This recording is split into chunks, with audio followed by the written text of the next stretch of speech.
राम राम जी। गाड़ी है टाटा एल्ट्रोज 2021 का मॉडल है, डीजल वेरिएंट है, BS6 है। और गाड़ी में प्रॉब्लम देखो कितने मजे की। 2 महीने से कस्टमर परेशान है। माइलेज डाउन है और पिकअप लो है, यानी माइलेज 4-5% गिर गया है, यानी कि माइलेज दे रही है 15-16 की, जो कि देना चाहिए 20 से ऊपर। अभी इन्होंने कई सारे काम करवाए हुए हैं। इन्होंने फ्यूल इंजेक्टर, अभी देखो ये फ्यूल इंजेक्टर 2 महीना पहले सारे चेक कराए थे ना। ठीक है, ये फ्यूल इंजेक्टर सब चेक करा लिए, बढ़िया काम किया। और मैप सेंसर कराए थे, इंजेक्टर कराए थे, और क्या क्या कराए थे? बस यही था जी। कितने करीब में? 45 के आसपास था। 45 से 60 के आसपास लग गया। 45 से 60 के बीच में खर्चा बताया कि पूरा ECM बदला जाएगा।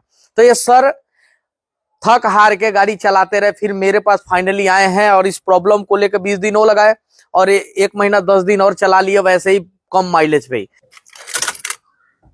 ये हम स्टार्ट किए। माल फंक्शन की लाइट कौन सी आ रही है? सिर्फ एक माल फंक्शन की लाइट आ रही है, वो भी चेक इंजन लाइट। तो गाड़ी के अंदर चेक इंजन लाइट आ रही है। रीड फॉल्ट कोड करेंगे हम। तो ये फॉल्ट कोड आ रहा, मास या volume, air flow sensor A circuit high, intake air temperature A circuit high bank 1, यानी कि 103 और 113, P0 103 113 आ रहा है, यानी मास सेंसर का आ रहा है, एयर मास सेंसर का आ रहा है। तो एयर मास सेंसर के चक्कर में उन्होंने mass air flow sensor change कर दिया था। हाँ जी, वो बोले कि ये भी होगा, वो मैं तो दिक्कत में था, मैंने बोला कि कर दो जो है ठीक, बट फिर वही प्रॉब्लम। अच्छा, जैसे मैंने आपको बताया, ये फॉल्ट कोड पहले भी आ रहे थे और यही फॉल्ट कोड अभी भी आ रहे हैं, देख सकते हैं कंफर्म में है। और मास एयर फ्लो सेंसर को बदल के देख लिया गया, लेकिन कहानी बनी नहीं। वो फिर मास एयर फ्लो सेंसर लगाया, लेकिन उससे कुछ फर्क पड़ा नहीं, फिर वो छोड़ दिए। एक फॉल्ट आ रहा मैप सेंसर का, मास एयर फ्लो सेंसर का, और इसकी वजह से जो प्रॉब्लम है माइलेज गिरने का, पिकअप लो का, ये आएगा ही आएगा। और ये करंट में दिखा रहा कंफर्म है, मतलब कुछ तो पंगा है। लेकिन एयर मास सेंसर बता रहे बदल के देख लिया, तो क्या ये फॉल्ट कोड फिर क्यों आ रहे हैं? इसकी वजह से चेक लाइट आ रहा है। तो हम इस पे काम करेंगे, इसका डेटा शीट चेक करेंगे, क्या यहाँ जो लाइव डेटा है वो शो कर रहा है कि नहीं कर रहा है।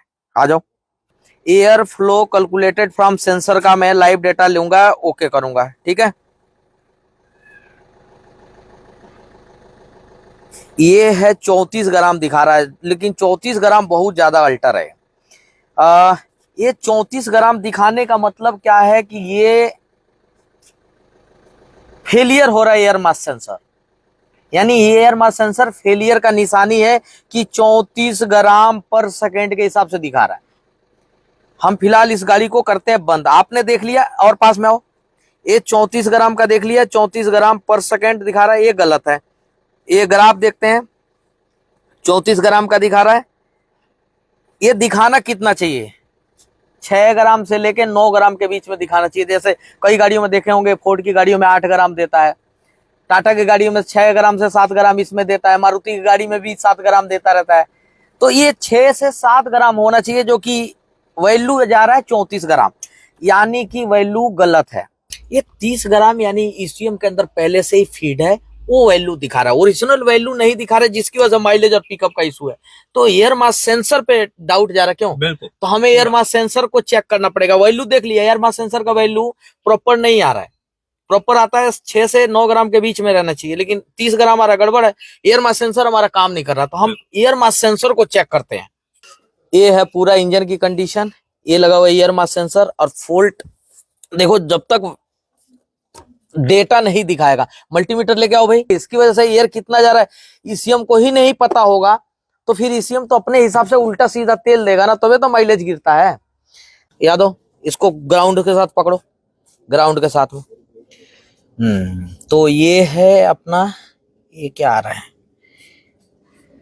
5 वोल्ट, यानी कि रेफरेंस वोल्टेज आ रहा है, ठीक है। इसको इधर करो, यानी कि दिखाओ इधर, ये 5 ऐसा लो कि तुम दोनों है दोबारा, हाँ,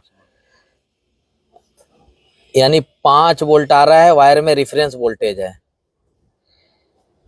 ये ग्राउंड के साथ में बदलो जरा, ये ग्राउंड के साथ, हाँ पावर पे लगाओ, ये पावर पे लगाए तो यानी कि हमारा पावर भी आ रहा है और ग्राउंड भी आ रहा है, ठीक है। अब इस पावर और ग्राउंड आ रहा है तो पावर और ग्राउंड आने के बाद से क्या होता है, सेंसर एक्टिव होता है। अब जब सेंसर एक्टिव होगा तो ये सिग्नल निकालेगा और वो सिग्नल ECU तक पहुंचता है, फिर ECU इस सिग्नल को लेके डिस्ट्रीब्यूट करता है फ्यूल को कि कितनी सप्लाई देनी है। लेकिन अभी प्रेजेंट में जो रीडिंग है वो ECU हम अपना खुद का रीडिंग दे रहा है 30 ग्राम, यानी एयर बहुत ही ज्यादा जा रहा है। जब एयर बहुत ही ज्यादा जा रहा है तो तेल भी तो बहुत ही ज्यादा देना पड़ेगा कंबर्शन के लिए, तो तेल भी बहुत ज्यादा दे रहा है, इसीलिए तो माइलेज गिर गया, 15% आ गया माइलेज 15 पे।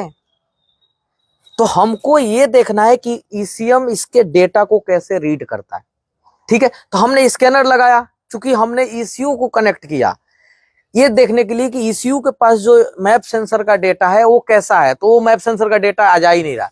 तो क्या हम अपने तरह से चेक कर सकते हैं कि ये मैप सेंसर काम कर रहा भी है कि नहीं कर रहा है? तो कैसे चेक करेंगे? दो तरीका है, एक तो सिग्नल इसका चेक करें कि सिग्नल आउटपुट जा रहा है कि नहीं जा रहा है, लेकिन एक और तरीका है जो ECU की तरह ही हम भी समझ सकते हैं कि ये काम कर रहा है कि नहीं कर रहा है। उसके लिए लैब स्कोप आता है और उसी लैब स्कोप से इसको चेक करेंगे कि क्या ये रीडिंग दे रहा है सही कि नहीं दे रहा है। लैब स्कोप है, देख सकते हैं। चूंकि ये नहीं जानते हैं तो मैं बता दूं, हालांकि बहुत सारे जो अच्छे मैकेनिक हो तो जानते ही हैं क्योंकि इनसे बहुत कुछ सीखने को मिलता है। ये है वीटेक वाले सर हैं। अपना चैनल का पूरा नाम जी? VTech and advanced automotive learning.